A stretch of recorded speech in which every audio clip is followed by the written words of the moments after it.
so beautifully. And as we get into Champion Select, we'll see whether that's something that Griffin has figured out as well. Because Griffin, of course, they qualified a long time ago. And we haven't seen a lot of Griffin and 8.6 at all. Eventually, they became mathematically the first team because they never lost. And Damwon Gaming ended 11-3 in the 14-match season, 14-0. And the change in the format meant that Griffin didn't even have to play in the playoffs. They were just automatically seeded into this tournament. So we're into picks and bans already. Kongdoo's going to be on the red side. So we'll see what Griffin wants to first pick in this game. It seems that red side is the priority here for our LCK teams. Of course, Kongdoo do have side selection. Yep. Leading into this best of three. Rakan and Trundle going to be going away first for Griffin. And there's the Olaf and Swain being taken away. Definitely some pretty stock standard red side bans for Kongdoo Monster so far. And there's the Morgana. So they don't want to first pick the Morgana and try to pair it with the Kai'Sa, or they have a read that Kongdoo Monster try to separate what has been a premier duo lane ever since the LCK final rolled around not long ago. Going to go into this series. A Karma ban was one I would have considered. In fact, we're going to see a Kai'Sa ban anyway, so the Kai'Sa priority already higher the last two series we've seen in Korea. Yeah, not actually going for that assume the Morgana's banned and therefore Kai'Sa not as powerful. They just don't want to see it. And now, first pick opportunity for Griffin. Where the priority is here for Griffin is going to be a lot more open than has been in recent time. And, well, what about the Griffin special? That will be the Skarner and Thresh and that Ultra interaction. We might see it here on the stage, unless Kongdoo separated. Yep, could certainly be an opportunity here. Kongdoo possibly able to pick away the Thresh if they want to. Doesn't feel like a secret champion, though. He's only got one, as far as we know. It's the Tahm Kench. She's been on Tahm Kench duty all season. Feels like Karma and Caitlyn will be taken in the first round, or the Zoe might be prized. When you see Skarner, you're like, well, that's one less true tank, so maybe I can work it. But he might have to wait to the final pick on red side. I think Karma or Zoe looms as Edge's likely pick, but he's going to match the jungle, going to take the Sejuani. Very standard matchup into the Skarner. Yeah, Raze has shown some decent performances early, but otherwise it's been pretty downhill for Kongdoo. Tarzan, we'll see whether the Thresh is going to be considered here by Griffin or whether it's something else that they want to go for. The bottom lane could just be locked in. An AD carry coming afterwards, but that's an Alistar. That's not going to be the Thresh, but that's a lot of engage opportunity here for Lehens. Be a blocker pick to Zoe in a soft way. It will be something stronger into Zoe than the Thresh, but they're going to go for Alistar for power, so we will not see the Skarner and Thresh interaction in game number one. Yeah. Still first round, support and jungle accounted for. What they want to select here, often rather, is on more the facilitator mid laners. Galio, a big pick for this team to dodge the laning phase, and they take away an old favorite from Kongdoo. Wow. They're going to be running the Kog'Maw, so Kai'Sa gone. Another hyper carry locked in the Kog'Maw. Yeah. See whether it is going to be Rageblade first up for the Cog as well. Tahm Kench. No surprise. There is the... It's ironic, isn't it, that it's no secret that they're going to lock in Tahm Kench. It's his 17th game of Tahm Kench this season. Give me that win rate, Papa Smithy. What's that win rate at? It's 2-14, so it's not much, is his win rate. But to be fair, the team has not been on much of a tear. Remember, they have 14 best of threes in a row lost before this particular series. I think Kongdoo still going to heavily consider a Zoe and go for a two-threat comp. If they go Zoe and Caitlyn, it's an Ultra Siege comp that's okay in team fights from ahead but can fall behind. Could also go different ways. Could be the Karma like I mentioned. So the bans here might tell a tale. Griffin for now just providing a bit of safety for Sword. Yep, Gangplank is going to be taken away here as well. So the top lane being touched just a little bit as far as these bans. It was often that we saw a lot of top lane bans in our first series of the night, but that's because ADD is the one that you respect from MVP as far as having his comfort champions. Now it takes us until final round of bans before the Gangplank does see himself removed. If they don't want to deal with something like a Taliyah, there might be a consideration to ban it. Seems like they're trying to remove any flex because it's actually they who ban away the Karmas. They're also seeing the potential for a Karma. Just like I mentioned, rather is mostly on the facilitators and could still go for Galio on the blue side. Seeing what Kongdoo wants to put together. Whether it will be last pick mid or last pick top. Usually you'd imagine Edge will be able to wield the advantage. More than Roach has been stuck on the tanks. He had that one famous Fiora game against SK Telecom T1 as SKT's hopes of making playoffs almost halted by Kongdoo Monster on the last day of the season. Camille banned away, so a lot of safety, a lot of blind picks removed here. Speaking of blind picks, now Kongdoo Monster going to make their mind up as far as what they want to take into a solo lane. Not a lot of flexing going on here for either team, as Talia, a dangerous blind pick, Papa Smithy, but we don't know whether Rather is the Yasuo man. He doesn't usually take the burden on himself. That hasn't been his MO, but he's very high rated, top 50 in Challenger, top 10 for the majority of the recent memory. Does he want to pick for himself or go for more standard? And Orianna would fit the team comp, but has not been a big pick in the LCK. This was LPL. I think Orianna would definitely be coming out on the blue side. Ryze is an option now as well. Cassiopeia would be very strong into the Talia in terms of the 1v1 laning phase as well. Yep. See what the decision is here. There's a lot open for Griffin, or they could go compositional and consider a Galio, which is that big pick for Rather. Waiting to see what the decision is, and actually, they go a bit of a different way. It's still team fight, still someone who wants to get right in there and commit, but it's going to be the Vladimir mid lane, try to just weather the storm. This is potentially a lane that Talia can roam on, so all is certainly not lost. Kongdoo Monster won't mind seeing that Vladimir. Yeah, some opportunities there. It's not exactly the pick that you see and you're like, oh, now I'm under heaps of pressure in the mid lane. No, it's just going to be weathering all of the little pebbles being thrown out by the Talia. Hello. And now Sion to bring that classic tank towards the top side of the map for Kongdoo Monster. Very standard Kongdoo composition, but Griffin, they have a lot of tools in the team fight after the mid game. See, it's actually two things. It's a very standard composition for Kongdoo, but if you think back to Kongdoo recently, they've been playing the Leapfrog, Ryze and Fiora together in the side lane. Yeah. They've been playing really weird stuff. These meta comps that are very straightforward and have certain timings have been what they've been avoiding. So for them to actually close games with this comp will go against some of their recent inventiveness in previous matches right at the end of the season, but they've had time for a mental break, and I don't mean that in the mental boom way, I mean that in the fact that they've had a couple of weeks to pick themselves up after that 14-match losing streak. They do have a lot of power here. Caitlyn going to be very happy in the lane. We also get to see that hyped debut from Griffin. Let me tell you something about Griffin. If they can get to the 5v5, they are a monstrous 5v5 team. Good laning phase, good 5v5. The middle sometimes lets them down. Well, we'll see whether the middle is going to work out against Kongdoo Monster, because if it doesn't, I don't think they deserve to be in the LCK. Papa Smithy, that is just how it works out, how this cookie is going to crumble. But still with a lot of opportunities. It's the best of three. Remember, I feel like the composition from Kongdoo looks a lot better, especially on paper for these guys, in reference to, like you were mentioning, what we've seen from them over the last few weeks of the LCK. It's a disastrous situation looking at Kongdoo's record, but can they turn it all around now against Griffin, or will Griffin be the monsters that we expect? Let's find out.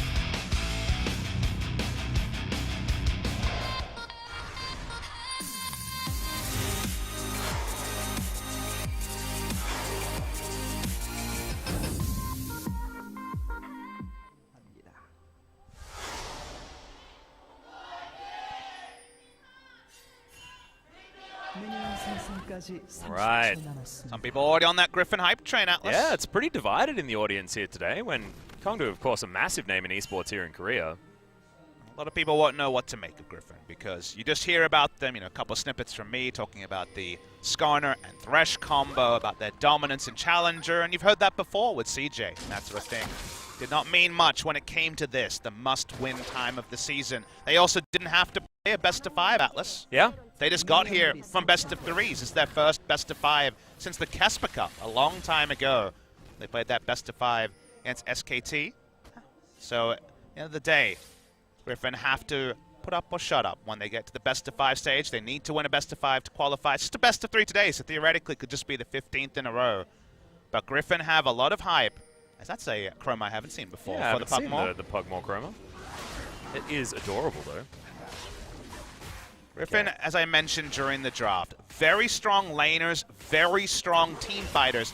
Not always the best in the middle with the on-point macro, some of the stuff we saw from MVP in game number 3 especially. So now they do rise up. It is the weakest of LCK, but it's still an LCK team, and they return to their winning ways. Yeah, and they still needed to make sure that they had the draft to deal with it as well. Some question marks here for Griffin, just given the fact that they did draft the Vladimir in the mid lane. That is where a little bit of worry comes out from me, at least.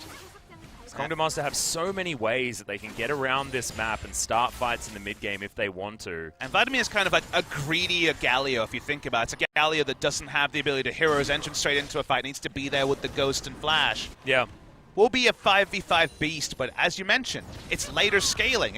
We'll get there. And I can understand having some optimism into a team that has largely been down on luck. It's been a few weeks since we've seen Kongdoo. The meta has shifted a bit to be even more about the AD carry. And while Sol did not have a fantastic season by his standards, he has so often been the bus driver that's got Kongdoo over the line. Yeah, and it's often these metas that Kongdoo look better and better as well when they can actually get on the bus. They've certainly been off it recently. Rather with the Marcus Vladimir skin, which is about as hipster as you can go. Is it Marquis? I think it's written French. Oh, is it? I think it's M-A-R-Q-U-I-S. He doesn't really look like a tent, though. That's very confusing.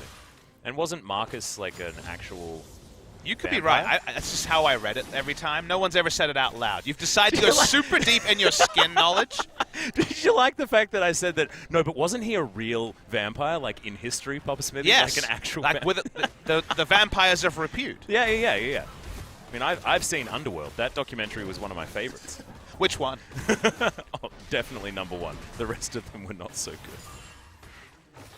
Okay, well, Edge has used all of his mana to try and shove this wave out. See whether Rather can continue to get himself back up to health. Crimson Rush certainly helping out, but Edge getting the shove will probably just go back home, see whether he can augment his build, grab himself a tier early on in this matchup. Tarzan's one of the people we've singled out for praise, and I think he was a name that even after the Kesper Cup, before the extended winning streak that Griffin are on, people were saying, this guy's super good, get him on my team. And I can understand that. It's been high and solo queue. It's not Tarzaned. Sorry, guys. Yeah, different guy. Tarzaned. Yep. But it is an equally dominant player when it comes to solo queue performance. Expecting some aggression, and we're seeing it at level 4, but always optimistic, looking for the lane gank on the Skarner precincts. Incredibly efficient as far as getting that flash from Secret is concerned.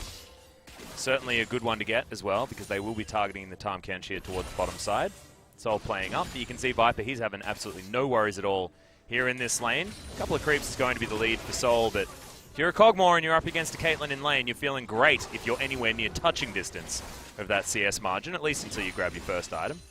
You see an Aether Wisp, and you wonder what the first item will be for Rather. Could it just be a Shurelya's Rush? Ooh, that could be interesting. If you think about it, builds really well for Vladimir, building out an Aether Wisp and the Kindle Gem. Yeah. In the AP health scaling thing going on, and he does get kited out of fights. Could have Ghost and a Shurelya's. We'll wait and see. A lot of flexible options with the Aether Wisp, but the moment that you don't see something that builds into a proto belt, you do wonder. Yeah, it's very strange. I like the idea, though. Going to set himself up. We'll keep our eye on it, see where Rather is going to put his items. But if you're, the armchair analyst at home and say, well, how should this play out? Do consider that Taliyah very easily outroams Vladimir, and Caitlyn will have the push. So, yep, very much about bot lane river control, and I see 2 control wards to Sejuani and Taliyah. So a lot of options for Kongdoo Monster now that Edge has hit level 6. Yeah, things very, very dark for Griffin actually towards the bottom side. So you mentioned getting that ward timing, and I'm glad that you said that Edge had hit that level 6 mark, because now the Weaver's Wall will be the option, and already Edge is poking his head down towards the bottom side of the map. Thankfully, the minion wave is underneath Griffin's turret, so they should be okay.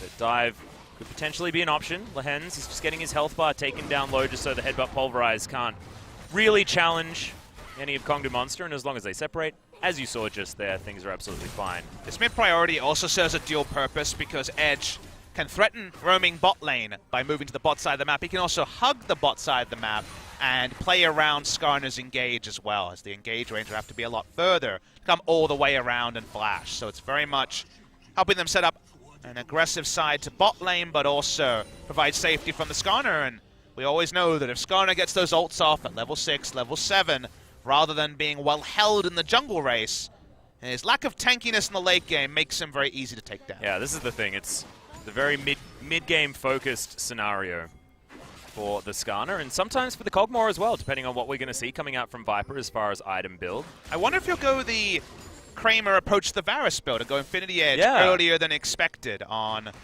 I feel like Kog'Maw. more recent Kog'Maws have been going a little bit more late-game hyperscaling Kog'Maw with the critical strike adding a little bit of extra priority. I try not to conflate every Kog'Maw with SMLZ, the famous Infinity Edge always guy. So, yeah. But we don't see that much Kog'Maw in Korea right now. So with Kai'Sa kind of being able to do a lot of the things Kog'Maw does, but with more safety in some ways with her mobility. Means we've seen Kai'Sa in this spot, but Kai'Sa banned in this game as Sword playing very respectfully in topside. Extremely respectfully. Now he's going to be able to grab at least his cannon creep. That's good news.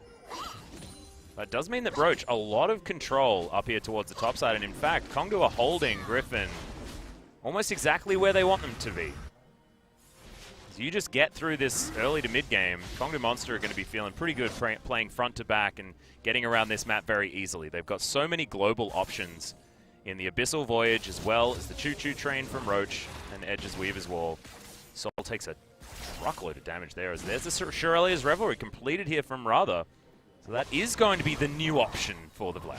Again, it makes a lot of sense because he's all about being able to stick. If you think about his last core item for Proto Belt, it was going down the Spell Thief's line and getting the movement speed from the single target speed you used to get when you did these spells from the quest. So with that removed, and Shurelya's coming back. Welcome back to the meta. Shurelya's Vladimir. Again, you look at the Skarner versus Sejuani, and like, very easy to say, well, Sejuani outscales Skarner in many different ways. The Vladimir is the same for the Taliyah in a 5v5. Outrageous 5v5 champion compared to Taliyah, who's more difficult to wield if the Weaver's Wall isn't doing the bulk of the work. The Kog'Maw, depending on build, will be difficult to really ascertain. What we can say, though, is that Griffin are very, very talented in 5v5. They are excellent at team fighting, and Kongdoo didn't get to a lot of late-game team fights, so when it comes to expected execution, we do give the lead to Griffin until Kongdoo can prove otherwise. Yeah. Well, Edge is going to be able to get delivered his blue buff. Certainly great thing for Taliyah after nerfs that were a while ago now. Kongdoo continuing to shove things out on the bottom side of the map. They've got about a 10 CS advantage, but there are about 10 creeps just chilling over here. Meganar for Sword. He's going to at least pressure Roach out, who's running out of mana. Might want to go back home somewhat soon. See what items he's going to pick up first. I'd recommend some armor, good sir. I find it a little bit hard to cast patch 8.6 because every time I see a player miss a cannon, I wince because 8.7 onwards has taught us that missing a cannon is pretty much the same as locking in that Nunu and running it down. So every time I see a cannon miss, I'm like, oh no. I have to say that every time I see a cannon miss, I'm like that anyway. It's been like that since the dawn of time. For Atlas, I get very upset. Well, the bot lane play that we alluded to many, many times being set up here. The traps are down. The mid lane priority for Taliyah allowed this roam, but this one's not going to be the one. It'll be the next one, the next time the Taliyah leaves lane. Question marks always be there. Well, there's a Rift Herald. It's hanging out here up towards Tarzan, and he's going to start that one off. Ward goes over the wall exactly the right time there for Roach. So now is going to be the opportunity. Weaver's Wall comes in. There's the ult. Snipes him out. Does Raze as they get the cow delivered back. Unbreakable Will is there, though, and Viper offering a lot of damage back Watch in. the Vladimir. Okay, do have the tower is going to go down, so that is certainly the advantage going over to Kongdoo. Fantastic stuff, and the Vlad has to turn around and go back home. Playing with their priorities super well. We saw this coming ages ago, and if you notice, because they went Vladimir, they didn't feel strong enough in the Skarner Vladimir 2v2 to actually contest the vision that allowed Edge with his mid lane priority to walk down, threaten, walk down, threaten. It was a matter of time. 10 minutes 30 is early on the clock, so gotta say that so far Kongdoo and their early game macro has been well done. Yeah, really does look good. You have to say that Griffin not being able to counter ward towards the bottom side river, it's almost elementary stuff against the Taliyah that we've become very used to. You know, you look out for, have they been able to contest this vision? And the answer was no. Tarzan's on the top side trying to take a Rift Herald, not being able to, and then immediately at exactly the right time, Kongdoo strike when they know all of the information necessary. It was intelligent play from Kongdoo, but also Griffin leaving themselves open. And look, I'm really hyped about Griffin. I had a great chance to watch a lot of their games because at some point you get very excited about teams coming up. A lot of the players look very, very talented, and Kongdoo were in that free fall. They got away with a lot of stuff in Challenger because they were so talented in lane that eventually a lane lead ended the game. Or, well, we'll hold on and get the team fight. They didn't necessarily have the best mid-game macro. They should theoretically be against other teams than they were facing in Challenger in this tournament. So they've gone pretty damn greedy with their draft. And that greed has not paid off yet. There's no cash in. The color's not in, the color's out. And Kongdoo Monster want to keep the gold count high for them. Yeah, and this is feeling like almost old school KT rollster play by Kongdoo Monster, who are just moving the Caitlyn around to take down turrets. We're doing that over and over again. Viper takes a cheeky shot there. He stands on a trap. Kog'Maw has nothing. Vladimir has a Shirelius. No one's fighting on the side of Griffin. They're all about making this a 40k plus gold game on their side and not falling massively behind. But Kongdoo Monster, they'll keep inching forward, and if Griffin choose the wrong time to make the desperation play, their game could just end. Yeah, and Soul's going to come over. He's going to try and get himself this red buff. As our Edge is going to turn up. They do pop it out. Okay, all too easy for Kongdoo Monster, who are putting the pressure on over and over again. And it reminds me of when we were getting excited about Kongdoo at the start of the season. They had controlled macro play around the early to mid game that looked like they'd almost read it in a textbook. You know, it's like they know that if this happens, do this. And that's what the with the Weavers reads. well here, it's exactly right. Yep. Able just to grab everything for themselves. Does Lehans make the engage? Does he back away? You can see he does not feel like the team is strong enough. They will not lose the turret this time, but if we learned anything from the 10-minute 30 bot turret take, the inevitability is it coming around the corner. How much is enough to surrender? If you wave the white flag, how long do you wave it for? These are the sort of questions that Griffin will have to answer, as they still need items. Kog'Maw still has nothing. There's nothing going on. They need to slow it down. But slowing it down when Kongdoo Monster have priority in basically 3 lanes is pretty happy. Yeah, slowing it down when you've got a Skarner as well just feels absolutely awful. Now we've got a 2,000 gold lead for Kongdoo.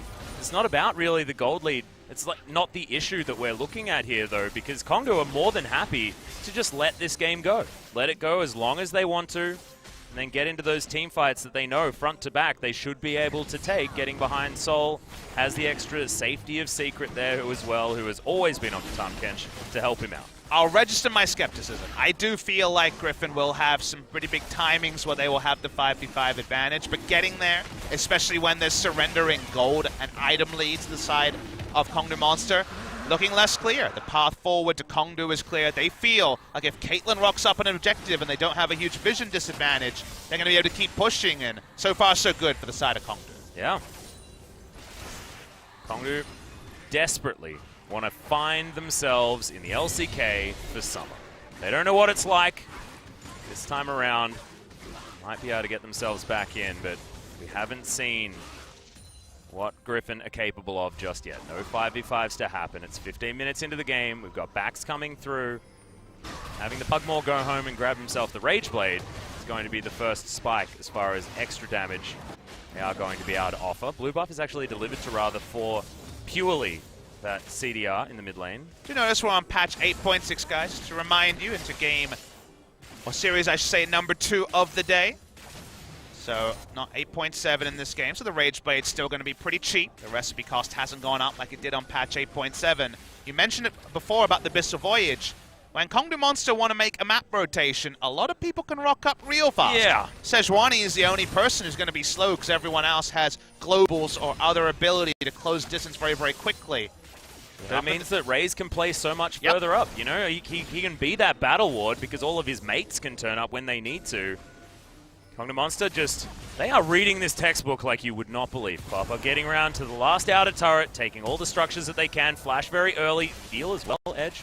Are you sure? I want to show them maximum respect there. They didn't have any vision as control wards had been locked. So they weren't 100% sure where the Alistair was and didn't want to be in range. Seemed like too much. I'm sure people will criticize him for it, but when you're winning to this point, maybe don't give up any advantage.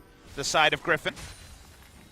I understand that. Protobelt going to be coming in second here for Rather. I was going to ask whether that was just going to be postponed by the Shirelias or whether it's going to be a different build, but nope. It's the understandable choice here for the Vlad. Oh, he's definitely going for the I'm going to get in there 100% commitment build. This guy's ready to be married. Yep. But that marriage, unfortunately, doesn't bring much damage yet. Again, the damage is still far away. It's just a Hemo Plague, one rotation when it's these items that are more about utility than fat stacks of AP. Roach has just been delivered this game. He's pretty much not had to do anything at all. Sit in the side lane, clear out minion waves. I don't think he's actually used the Unstoppable Onslaught at all this game. Haven't heard any, train horns from the other side of the map or anything. But We have seen the perfect game is abated as Tarzan picked up the Rift Herald throughout the course of everything. True. That could represent the first turret, and finding some of that standing gold is very important for Kongdoo.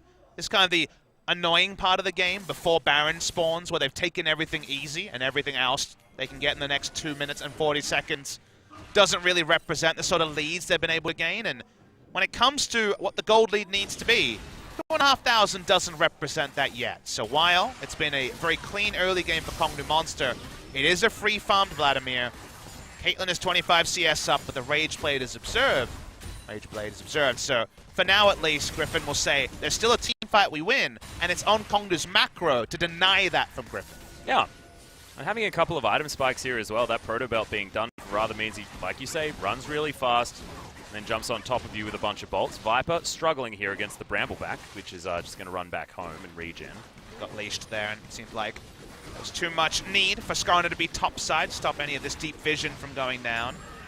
Kongdoo would love to just take the Baron at 20 minutes off spawn. Their Baron damage is not fantastic, to be honest. They don't have a Kai'Sa or a Kog'Maw to burn it down, and thank you to the Observer, we see that it's going to be an enforced use of the Rift Herald. Yeah. But which way we're going, rather? Yeah, he's in trouble. It's going to be the proto belt coming out in pool form to keep himself alive, and now the fight could be on. Roach, he's in trouble, not going to impale him because, of course, he can turn into a train, as we just saw. Sword trying to charge up the Narbar, but in goes Lance. Massive flash, but Secret is going to bring out Soul, and he gets a good position. That is going to be the first kill of the fight, though, and first blood going over to Viper. Sword also getting some damage down, and the Rift Herald that you say that was enforced is now going to be capitalized on here on the top side. What a capitalization by Lehens. Huge. Used the W to taxi and then got the flash pulverized. Kongdoo Monster from range when they're 600 plus range away. There's almost no counterplay. That time the gap close came in. And first objective, and look at that gold lead. It's gone, Atlas. Yep, absolutely gone. Within 1,000 gold touching distance here as Griffin. Win rate with first blood is a weird stat, Papa Smithy. It's a game win rate there, 16-1. Happy times for the side of Griffin. This team is super, super strong, Atlas. Again, they've gone greedy. But it's all about whether you can lose the minimum. That's not usually how the best teams in the LCK approach. You think of Kingzone taking the maximum. It seems to be, again, losing the minimum. And Kingzone had that weird game against Jin Air that to some degree represented that. Yeah. Griffin feel that 5v5. That's where they think they're strongest. They're definitely one step closer to getting true 5v5s with that top lane target. Yeah, and Rather as well. I mean, he got collapsed on. That was where the fight was supposed to be, and we thought Kongdoo, that was a good vocational play. They had the Abyssal Voyage. We were talking about the fact that they needed to use it. They read that in the playbook as well, understood that, oh, we can catch someone out, let's do it. But Rather having so many options with the Shurelias as well as the Proto Belt, being able to create so much distance. And remember, the call was, let's kill Rather when he is Ghost Flash Proto Belt Shurelia's Vladimir. The hardest thing ever. He's literally saying, you cannot kill me. And that was their choice, and maybe that was the fatal choice that will start to allow Griffin back into the game. When it comes to Drakes, not quite yet. No. 2 items now for Soul, though. He didn't have the Infinity Edge for that last fight, so it could mean that Kongdoo have now more opportunities to get fights going in their favor. Tanky is Roach. Does have his Abyssal Mask on the go, coming in second. Frozen Heart already done up against Sword. Understandable choice. Heck of a lot of value for that item. Got a safety from Viper in his second item. Went for the rapid fire cannon.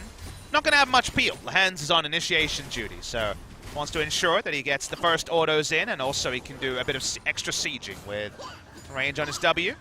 Yeah. Going to be a max damage build. The Hurricane, for example, is when you have 2 super strong front lines and you can just sit there and hoover damage with your Bioarcane Barrage. Not that kind of game here for him. No, it's not exactly the Juggermore type situation where you certainly do want to grab that item. No shields available. He will be able to rain down hell on top of targets that have been hit up with the Hemoplague. That's where the danger really does come down, because Sword can smash people against the wall, and then Rather, after they're all collected, throws down the Hemoplague. You've got pulverizers happening everywhere from Lehens, and we know that this guy can get the engages that Griffin are looking for. It's very hard to try to kite this comp unless you already have a huge terrain advantage. Shurelia's Vlad, a Skarner, lots of quick champions on the side of Griffin. The vision lead is gone, as you notice. Much more shallow vision, but speaking of vision, no idea of Rather here. He has Ghost up. If at first you don't succeed, do exactly the same thing again, guys. It's how it works out. He's holding on to a lot of his buttons, though, as there's a Hemoplague being thrown forward. Good answer. Finally, he is going to go down. Didn't have the flash available. Actually, I believe did have the flash available. He did Didn't use not. it. It came up right at the end. He only had the Ghost for that one, so no flash available. We'll die through all of that. Doesn't mean too much, though. They had to use a lot. Edge had to back after it, so turning it into a Baron still going to be impossible. We already outlined the Baron damage for Kongdoo. Not fantastic. No. Look over the other side. I have a feeling that Griffin will have a decent time taking down that Baron. As the Void Staff, so a first true damage item for Rather after more of his utility items. Yeah, I wonder what happens as far as item number 4. Whether he wants to go full damage, grab himself a Rabbidan's Death Cap just to get all of the AP happening. I'd like that. You can still go for more utility. Or even the Leandri's Torment that Vladimir does like. Sword has a dagger in his inventory. Could just be a Phantom Dancer. Could also be the Hurricane. Don't think we're going to be seeing anything too crazy from him, but notice the dagger, and we just expect it to be Frozen Mallet, Black Cleaver. Yeah, I was thinking about that. Matchup is pretty tricky between Gnar and Sion. You're baited into thinking that Gnar will just win it straight up because Gnar versus tanks, lol, but honestly, at 2 items, that's the only time when you really start to win, and it's not as hard as other Gnar versus tank matchups. Sion, so good at not dying with all his extra shielding and the ability to disengage with his ultimate. Looks like Sword is going really split push. So now he has finished the Frozen Mallet like you were talking about. But Sword, he could be even going for a Blade of the Ruin King here, potentially. Outside chat, I'm going to say Phantom Dancer. Phantom Dancer makes the most sense, but yeah. It does mean he's building something for the 1v1. So he wants to find a way to puncture through and stop this magic resist stacking from being the norm on the Sion. If he draws out another armor item and we do end up seeing the more on-hit style from Kog'Maw, that could be big. Yeah, I wanted to see Adaptive Helm come through and then just kind of shut down the 5v5. Yeah, I feel like Adaptive Helm makes the most sense for Roach if he is going to go for an item number 3 and team fight here for Kongdoo. Let's see if it is going to be IE from Viper. Yeah, there's a lot of question marks on there. A lot of builds. Varus build includes that. SMLZ has been loving Crit Kog'Maw for the better part of 5 weeks over in the LPL. He's just a fan of Infinity Edge, He certainly is. He's a fan of hard carry. Yeah. Teddy and SMLZ should have a sit down. They should. Although, I mean, what would they say? This is what I do. Yeah, me too. They just talk about Gathering Storm and Nod. Yeah, it's good, isn't it? I just love playing League of Legends. Keep me on Summoner's Rift for as long as possible, says Teddy. Sounds like Froggen also. Mm-hmm. Okay, well, Kongdoo Monster actually now just setting themselves up a bit of a gank rush, understanding that there's not a lot of ability to check the Baron Pit here for Griffin. And space checks, and he dies fast. Yeah, he does, but he does have the Unbreakable Will. Gets himself out with the flash. Now Viper, rather launches his way into the back line. But Roach, he's going to be enough to deter them from doing anything else. So Griffin don't lose any members, but they lose a lot of summoner spells. Yeah, Ghost Flash used by Rather to get in, and the disengage was happening because Lehends, you know, they wasn't going to try to have about Pulverize to his doom. Knew they weren't going to have enough damage. They would have been kited because they didn't have vision. But Kog'Maw just rained down.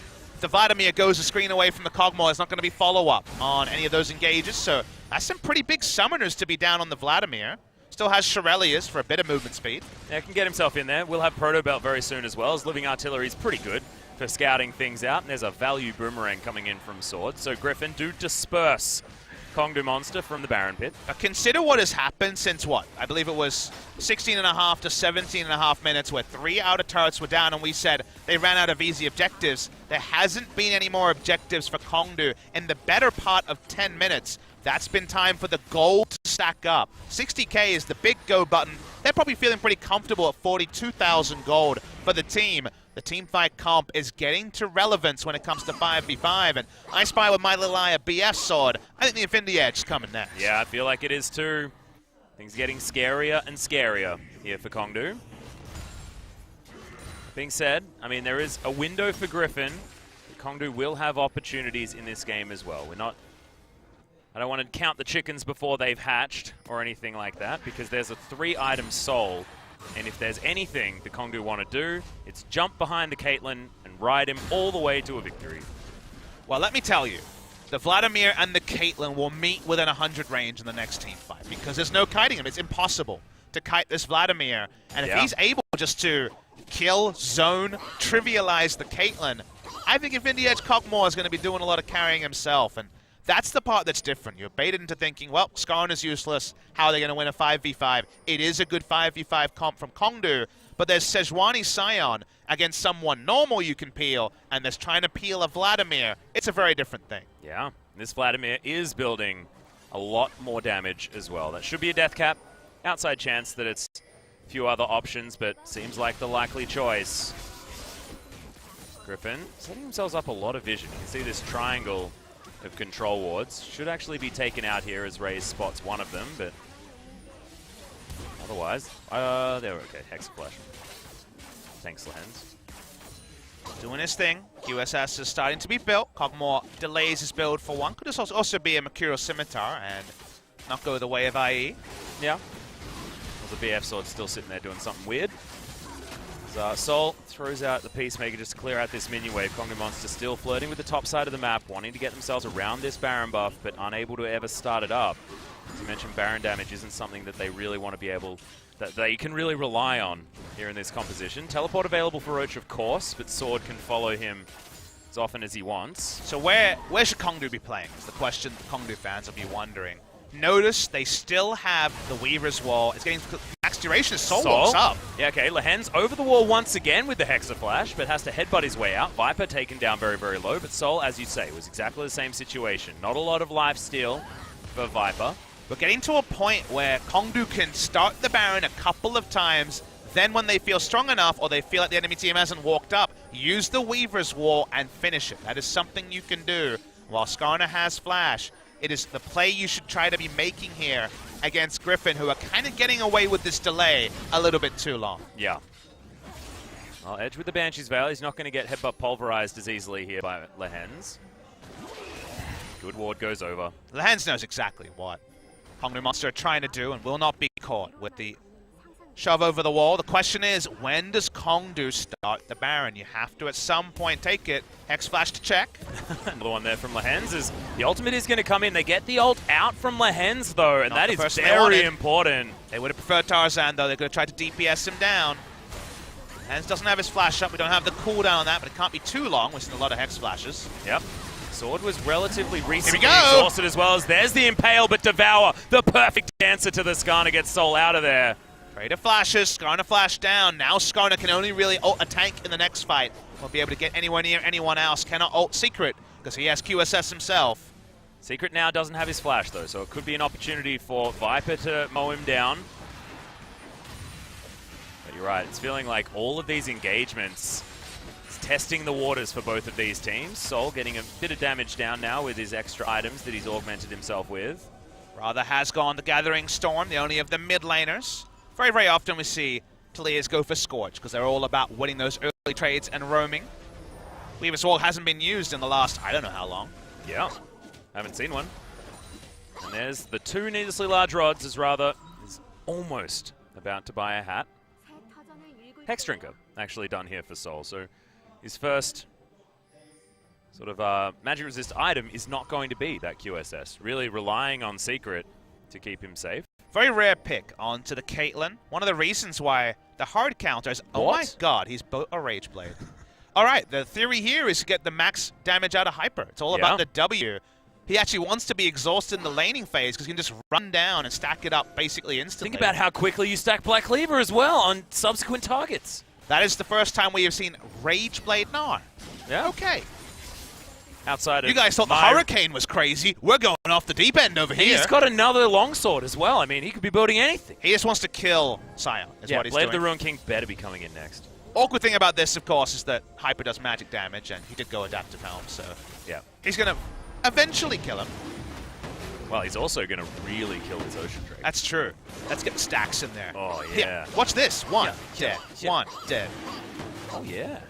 Only need one of the circles now. I'm going to have to be very careful. As Roach, he's going to come over. Who has the most burst damage? I feel like it could be Sion, but no. Not this time. They're going to trade it for the Baron by the looks of things. It's Kongdoo. Over here, you mentioned the fact that the Weaver's Wall was going to be a great option. But can they take it down fast enough? Living Artillery comes in. Tarzan a little bit late to this party, and it is going to be the Baron falling. In goes Rather now. They still want this fight as there's the flash pulverize coming in from Lehens. Devour not going to be able to last long enough to keep Soul alive as Rather launches into the back line. They grab the Tahm Kench first as Tarzan wants to get himself in, but isn't going to find the Impale, and the Baron goes to Kongdoo. If you're Kongdoo Monster, you call Worth, though. We were waiting for the Weaver's Wall play. It took a long time, but they finally get it. Only secret goes down. Soul double Summoner is a problem, but other than that, you get the Baron. An Ocean for a Baron, perhaps the richest man's trade ever for the side of Kongdoo Monster. Great Weaver's Wall. They waited till Edge was over level 16. That makes the wall duration 8 seconds. That meant that unless they were going to stop the fight with a flash, they weren't getting one. Oh, that headbutt flash pulve, though, was real nice from Lehens. And off the back end, eventually Vladimir did pull back, saw the exhaust, realized he wasn't going to be able to get the triple kill that you're always dreaming of as Vladimir when you're this big. Yep. Back away. 2.5 minutes. They've had to fully reset. The summoners are down. How much can Kongdoo get with the first Baron? Because I don't know if they'll be able to get a second one as easily. Infinity Edge is now done for Viper, so I think you're exactly right, Papa. Rabadon's Death Cap comes in. Rather has 4 items on the Vlad. Only needs to build 1 more. We'll have filled up that inventory. And, as Viper keeps this stacking up, probably wants 1 more crit item in his Mercurial Scimitar, and he's going to be the most ridiculous Kog'Maw.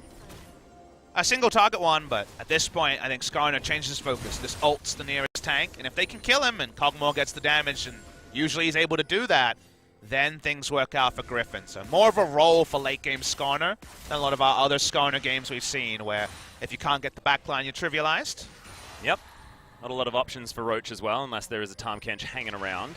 It's just really hard to communicate how much Vladimir provides in a late-game fight, because you think about what's usually required to jump on people. Speaking of jumping on people. Yep, Tarzan, he's looking for Soul. As they do draw him back in, Hemoplague comes down. Soul's in a lot of trouble. The Hemoplague's going to pop. That's going to get rid of the piggy. And Soul hops out of the body of the catfish and wonders why the heck he was there, because that's going to be 3 easy kills for Griffin. And honestly, a disaster of a position for Kongdoo to put themselves in. It was so easy, and Tahm Kench's first thought was to walk away, so how was Soul going to do anything? He doesn't have QSS. Really weird stuff there. Just delivered as a tribute to the side of Griffin.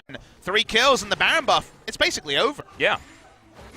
Well, the Baron buff basically over, but also it's missing from basically everyone. That's why it's over. Yeah. It's going to be short duration and, like you say, absent on, I believe, everyone except one on the side of Kongdoo Monster. That was a big, big mistake. And 3-0-2 now for the Kog'Maw is the result. 100% kill contribution. Grabs all of those as far as getting in amongst it. And if you want to get anyone fed, it's Rather and Viper. And Rather grabbed himself 2 kills in that last fight too. So we're going to see the replay. Your first thought is of how's this going to work? Nothing Tarzan can do. Tahm Kench and the Caitlyn not on the same wavelength. They decide to give her up. And that means that she goes very, very low, and by the time Devour is up, it could have been used before and been on cooldown. We didn't have that full information. Let's assume it wasn't. Then 3 people had died. Yeah. That was just very, very confusing. That's the Kongdoo Monster we've come to know and love in the LCK. Hopefully they don't do any more of it as Viper goes back, grabs himself the Renan's Hurricane. Oh my goodness, this is 3 crit items as well as the Rage Blade. You stack that thing up, you're just going to be doing so much work. Just so many premises for Kongdoo Monster to juggle, but the obvious one was Soul had to use double Summoner early, help him out. Didn't happen there, and now they fall themselves behind. They're behind in gold. We're at a point where Vladimir, well, the point I was trying to get to is, Vladimir walks up and makes your enemy AD carry useless and can just randomly kill 3 people with how much damage he does. He's kind of like having a super frontline and an AoE damage threat, an Orianna and a Scion together. When he gets to 6 items, he just is very risky in the laning phase and can be useless for 30 minutes. We're at 36 minutes, he's far from useless. Absolutely not. Now has himself a stopwatch, so yes, already hypermobile, has the Ghost available as well, used it very recently by the looks of things. I'm not entirely sure where, maybe just running over to the blue buff could have been an option that he was going for, but when he has that Zhonya's as well, 6-item Vladimir with so much mobility was always the problem. Always the thing that you worry about with Vladimir is, can I get into the backline and do my damage? Well, if you have all of the buttons available to you that he has, you certainly can. And then once you get there, you don't die because you've got Sanguine Pool, you've got the Zhonyas, you've got all of the options. rather has been impressive. That was the pick that I was most skeptical about, if I have to be honest, with what Griffin put together. There are certainly other options into the Taliyah blind pick. But they went with the Vlad. It looks like it's working now. It also doubled down on the white flag early that I think other teams would have been able to find the maximum against. Took Kongdoo a long time to get the Baron when perhaps they should have been setting up for it a little bit earlier, maybe 6 minutes earlier, and this game doesn't go to Vladimir at comically farmed and fed level. Yeah. QSS now there for Caitlyn, so double QSS on the bot lane, and question now is, can they kill someone in the front line if they Skarner ult them? And the chance with Kongdoo as big as this might be yes. I have a feeling that they could potentially do some damage, Papa. You're exactly right. As Raze, he gets flashed on. Arctic Assault is not enough as the knock-up comes in. Lehens just delivers some pork to his teammates, but thankfully Devour eventually comes through. Sword looking for his flanking play, but walks over a control ward. Not a perfect time to go for the flash ult. There was no damage behind them, so even with the volleyball spike, they weren't able to get the Piggy 2 at the damage dealers, so it doesn't end up meaning anything. Now Griffin couldn't waddle fast enough, I don't think. Now Griffin getting a bit too excited about where they are in the game. Sion opening himself up to a lane gank with the ultimate. Haven't heard that sound in a while. Yeah, exactly. Sword just going to bonk his head against this top lane inner turret. As Kongdoo Monster look for this Elder Drake. Vladimir has flash. He might flash over the wall if they want to fight this. Yeah, big flanking teleport as well from Sword, who doesn't have very much Gnar available. Will get himself around the side, but does get a good shield. Has to hop his way out, but the ultimate's going to register. Lehens wants to get it. 4-man pulverize, but again, there is no one here. And Griffin will have to move themselves out. They get a heal for Lehens that saves his life, but Sword now no teleport, no flash, and no life. Griffin spending it very, very early here, thinking they're ahead, thinking they've done it. The Vladimir's got to level 18, but their execution the last 2 times has not been good. It's a 5v4. Sword's teleport is down. This should be Elder Dragon to Kongdoo. Well, there's another Hexaflash as Lehens gets himself into a position for another one of those huge pulverized plays that we know he can do. Now Kongdoo flirting with Griffin. 3 over to the side. Lehens really needs to make sure he's in here at the right time when there can be follow-up. They've got full information. When is the right time? That wasn't Lehens. Has to work out. Yep. You can see Permafrost is there available as well as in goes Rather. Gets the Hemo Plague. Big Pulverize comes down from Lehens as they do make it a 4v4. The double kill from the Vladimir. Make that one a triple as he's tearing them all apart. So much damage. Secrets over the wall. Edge flashes forward. Does manage to execute the Vladimir as Tarzan's here. Yeah, exactly. Viper fell down. There's no more damage available. And Edge could potentially run over it, but that was better than Griffin could have ever hoped for. That's 4v5, but that's fed Vladimir. They get enough there, Griffin, to stop, to disengage, but they cannot finish off the Elder to take it off the Rift. Sword uninvolved in that fight. Griffin just about teamfight their way out of a situation that they created for themselves. Atlas, unnecessary for them to lose a member before they started. But just watch the Vladimir, insanely powerful at this point in the game. A triple kill by chance. Does get taken down. Good play from Edge. Of course, he was the one at the bottom side of this fight who was able to clean up the Vladimir. The Kog'Maw died as well. If that was a 5v5 advantage, Griffin, they need to find a 5v5 and not keep having these scuffed engages. Just want to say a huge shout out to Zombie Sion, who almost soloed the Kog'Maw to death towards the end there. No lifesteal on the Kog'Maw. Didn't have his Mercurials left, yeah. Exactly. On the Mercurial, so only going to be the 10% coming through in the build. See whether he sells the boots and buys something else. Bloodthirster could have been an option there, of course. Definitely a sobering game for Griffin. They have not rolled over Kongdoo. They've gone greedy in the draft and may just be able to get over the line. You still think they will because of the Vladimir and their reputation, but they're not screaming out as being top 5 LCK. Far from that. With a performance like this. Well, looks like the trade could be coming in here as Kongdoo Monster half the health bar on the Elder Drake, but the Baron is now going to be taken over to the side. You have a feeling that they will have the damage because there's a Kog'Maw in that pit, and it is going to be taken out. Kongdoo, you can see, they just want to beeline it straight to that inner turret in the mid lane. If Baron has taught us anything this game, when Kongdoo got it, they actually lost gold. So probably not prioritizing that one just as high, and already the first objective is going to be taken down. So the trade working out for Kongdoo for the moment. And a chance for going super late, and then the second Elder will be online, remember, in just 6 minutes' time. No guarantee this game is over pre-50. Well, now Griffin need to try and get themselves into a sieging scenario. Having Viper with the extra range with the Bioarcane Barrage is an option, but Kongdoo Monster, oh dear. Trying to find the cute little play. Just no incentive for why would you walk Griffin in to there? walk there. There's nothing, no objective to fight for there. The Baron is gone, so optimistic position there.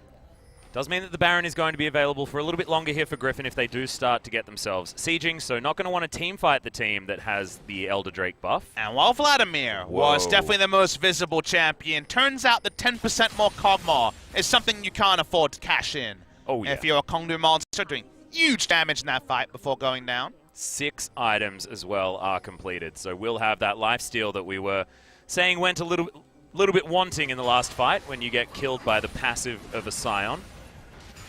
Could have just headbutted him away as well, Lehens. Are you even really protecting your AD carry? No flash on Viper is something that can just end the game because summoners are up on the side of Soul. His position will need to be respected, and Griffin may want to just disengage until that flash is up. Yeah, defensive use of the Baron buff here as well. So once again, it's going to be Baron not exactly utilized to the greatest effect. They still have 2 minutes, of course, but here's another joyride for the cow. He's not spotted. Yeah, wanting to flank his way in. He's got that Hexa Flash, and you'll see him. He'll pop over this wall very soon. Oh, in boy. he goes, triple knock-up, and a big Gnar back in as well. They're all dead. Pop, everyone's dead. The tanks, they're not tanky. He's taking a train. He's getting out of there as Roach has now Edge. No more Banshee's Veil. Lehens is chasing him down, and this is what Griffin wanted. Can they actually capitalize? They've still got Baron for a minute and a half. They could even win the game, potentially. They're just going to rush straight up mid lane. Like you say, the death timers are long. They're going to be able to interrupt Lehens once again. We got League of Lehens going on in this particular game. His actual name was a mistranscription of Legends. League of Legends is happening right on this particular screen, and I think Griffin will just end. Yep, this guy's Alistair looks absolutely amazing, but the team fights, the coordination, you mentioned it. I was skeptical at the beginning of this game, but there goes the Nexus, and Griffin will take game number 1, despite a good start from Kongdoo. We don't have an MVP award for this tournament, but Lehens wins it hands down. Hell yeah. Outrageously good in this game. He has always been close to the LCK, but never qualified. Maybe the best player in Korea to have played in the system, but never actually made it to the LCK level. And it does end up being a victory, but by no means an easy one for Griffin in Game 1. How many people was the average struck by a pulverize this game? When he went in, I have a feeling it was like 3+. Yeah, exactly. No one has that. Does Gorilla have? I don't think Gorilla has that. Like, oh, just some filthy play. This game, of course, you have to make sure you caveat it with who the opposition is.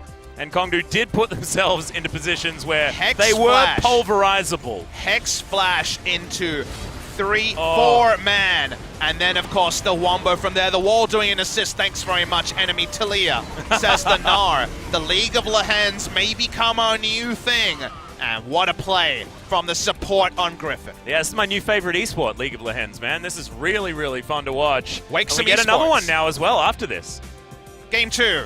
We'll want to see Griffin maybe take it earlier, Atlas. I think putting all their eggs in that late game team fight may work in Challenger. You do that enough times against LCK teams, you will lose. Yeah, and I wonder what's going to be adapted from here as well as far as the picks and bans. I feel like Griffin, that was a team composition that I didn't have a lot of faith in moving into Game 1, but when it came to the team fights, when it came to the execution, it was beautiful. See if it happens again for Game 2 right after the break.